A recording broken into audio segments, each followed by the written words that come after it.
Hey, salut, c'est moi pour ton podcast hebdomadaire. Bonjour à tous et à toutes. Aujourd'hui, on se retrouve pour une nouvelle thématique. Pour l'instant, nous avons abordé l'amitié et l'école. Maintenant, on rentre dans un sujet plus personnel pour certains. En attendant, j'espère que vous allez bien. Si ce n'est pas le cas, n'hésitez pas à m'envoyer un DM Insta @teenagers TEENAGERZ_ ou par mail à podcast.s.adolescent@gmail.com. On commence cet épisode avec une citation. They say a person needs just 3 things to be truly happy in this world. Someone to love, something to do, and something to hope for. Pour les non-bilingues, ça donne ça. Ils disent qu'une personne a besoin que de ces 3 choses pour être réellement heureuse. Quelqu'un à aimer, quelque chose à faire et quelque chose à espérer. J'espère que vous trouverez la première. En ce qui concerne le deuxième, comme je l'ai déjà dit, ne faites pas pour faire. Faites quelque chose qui vous rend heureux. Et vous serez heureux. Et comme disent certains vieux, l'espoir fait vivre. Alors, n'arrêtez jamais d'espérer. Donc, pour entrer dans cette nouvelle thématique qui n'est autre que la famille, on commence par les parents divorcés. Au premier abord, c'est pas génial d'avoir des parents divorcés, parce que c'est mieux s'ils sont tous les deux, s'ils ont plus d'amour pour nous, bla bla bla. S'ils veulent plus être ensemble, c'est fini, y a rien à faire. S'ils veulent toujours, alors vous avez de la chance. À voir. N'allez pas en plus me dire qu'avoir des parents divorcés, c'est pas parfois un avantage. Vous me croyez pas ? Bah voici une liste des raisons pour lesquelles avoir des parents séparés, c'est badass. L'un est plus gentil que l'autre, à coup sûr, c'est tout le temps vrai. Et il te laisse faire plus de choses que si tes 2 parents étaient ensemble, vu que l'autre lui dira pas de pas le faire. C'est 2 mondes différents, avec 2 ambiances, 2 types de réveil, 2 types de nuit, 2 types de punitions, 2 types de règles. Au final, vous êtes un peu comme un astronaute, vous voyagez entre 2 mondes, en permanence. T'as 2 fois plus de cadeaux, que ce soit à Noël, à Pâques, à ton anniversaire, à toutes les fêtes, vu que t'as 2 familles, la plupart du temps ils vont pas se concerter entre eux pour savoir qui a offert quoi, donc t'as plus de cadeaux. Même logique, tu fêtes 2 fois Noël, 2 fois ton anniversaire, 2 fois Pâques, toutes les fêtes, tu les fêtes 2 fois. Tu fais plus de voyages, vu que ta mère et ton père partiront chacun en vacances. La plupart du temps, ils voudront partir avec toi, mais pas en même temps, pour ne pas déclencher la 3e guerre mondiale. Du coup, tu pars 2 fois plus en vacances. Ou alors, tu fais 2 fois plus de choses en vacances. Si t'es LGBT et que l'un de tes 2 parents n'accepte pas, ce qui serait extrêmement conservateur et qui n'aurait pas de logique, mais bon, tu peux aller plus souvent chez l'un. Tu peux aller plus souvent chez l'un que chez l'autre, si tes 2 parents vivent dans la même ville. Si l'un refuse que tu fasses quelque chose, la plupart du temps, l'autre dira oui. T'as comme 2 familles en fait. Si tes 2 parents habitent loin de l'autre, tu peux aller déménager chez l'un si tu ne te sens pas bien et repartir à zéro comme font les Américains dans les séries quand ils se font passer pour morts. Si l'un n'a pas de goût vestimentaire et qui t'achète des habits horribles alors que l'autre t'achète tous les beaux habits que tu veux, t'as pas besoin d'aller à l'école habillé en sac. Si l'un veut que tu fasses médecin tandis que l'autre veut que tu fasses ce que tu préfères, t'es pas obligé de devenir médecin. Et après, il y a plein d'autres avantages.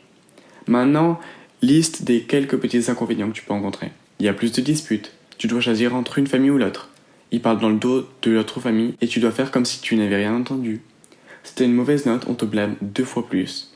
Ton beau-père ou ta belle-mère peut être affreux avec toi. S'ils habitent loin, le trajet pour aller chez l'un ou chez l'autre peut être assez long. Tu peux en voir un plus que l'autre, voire ne même plus pouvoir aller chez ton 2e parent, que ce soit à cause de la loi ou juste parce que tes 2 parents habitent trop loin l'un de l'autre. Après, il n'y a pas trop non plus d'inconvénients, donc t'inquiète. Avoir tes parents séparés au Moyen-Âge, ça n'existait pas. Faut se dire ça a de la chance, ou pas d'ailleurs. En fait, dans la vie, si tes parents se séparent, tu peux agir de différentes manières.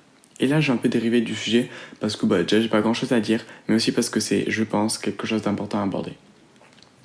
En septembre-octobre, j'étais vraiment pas bien dans ma vie. C'est un fait. Mais le problème, c'est que je laissais pas la tristesse m'envahir. Si j'étais triste, je me mettais de la musique joyeuse, prenais mon meilleur fake smile et ne parlais à quasi personne. Petit à petit, ça s'est amélioré, ma situation, je me suis ouvert aux autres, enfin voilà. Quand t'es triste, c'est une émotion. Ne te laisse pas abattre et ne prends ni d'anxiolytique et commence pas à boire ou je sais pas quoi. Mais réfléchis à la situation. Comprends pourquoi t'es triste et essaie de trouver comment ne plus l'être. Mais cacher ces émotions car elles ne sont pas assez bien entre guillemets. Toutes les émotions sont pareilles, il faut juste savoir les contrôler et en faire bon usage, si je puis dire. Donc si demain vos parents se séparent et que cela vous rend triste, allez voir un psy si vous sentez qu'il faut que vous voyez un psy. Laissez la tristesse émerger en vous, mais pas vous détruire ni vous contrôler. Et aussi, même si on pouvait penser que dans mes propos, il y en avait tout à l'heure, ne manipulez pas vos parents. Franchement, ça sert à rien de manipuler les gens tout le temps. Alors oui, certes, quelquefois faire des choses immorales, ça remonte le moral. Comportez-vous en bad pitch, mais n'en faites pas trop non plus. Parce que le jour où quelqu'un comprend que vous l'avez manipulé, vous n'aurez pas forcément que des amis sur Terre. Et c'est là que vous pouvez faire comme je vous l'ai dit tout à l'heure, disparaître et passer pour mort. En écrivant ces lignes, je me suis rendu compte d'un truc. S'il y a bien un moyen grâce auquel les gens peuvent nous espionner, c'est les réseaux sociaux. Bon, c'est évident, vous allez me dire.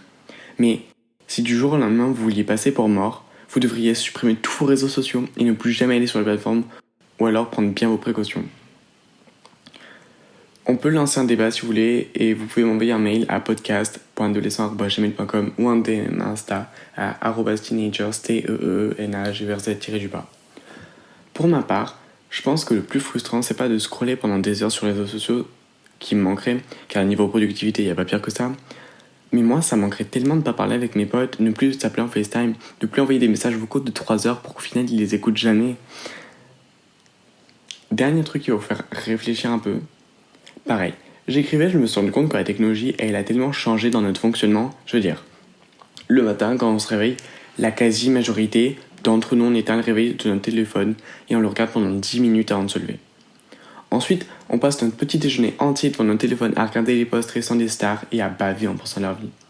Ensuite, si on a cours, on va se brosser les dents. Puis dans le bus, souvent on regarde notre téléphone. Si dans votre établissement les téléphones sont interdits, vous l'éteignez, sinon ça veut dire que vous restez encore plus de temps dessus. Puis, à la sortie, première chose que vous faites, c'est de le rallumer.